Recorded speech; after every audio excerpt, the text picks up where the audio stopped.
If you've lost access to your NewsBlur account and don't have your phone number for recovery, follow these steps to regain access. This guide will help you navigate the recovery process effectively. Step 1. Visit the NewsBlur login page. Go to the official NewsBlur website and locate the login section. Enter your email address associated with your account to initiate the recovery process. Step 2. Click on Forgot Password.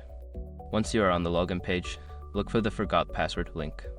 Click on it to receive instructions on how to reset your password. Step 3. Check your email. After clicking the link, check your email inbox for a password reset email from NewsBlur.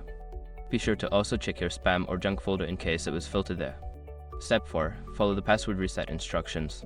Don't continue before doing this. A lot of online accounts end up exposed in breaches without people even realizing it. Use SROC to constantly monitor your email and accounts and get alerted immediately if your information gets leaked online. It scans billions of breached records 24/7 in the background. And honestly, for a few dollars a month, it's something everybody should probably have. Link in the description. Step 5. Log in with your new password. Return to the NewsBlur login page and enter your email address along with the new password you just created. This should grant you access to your account again.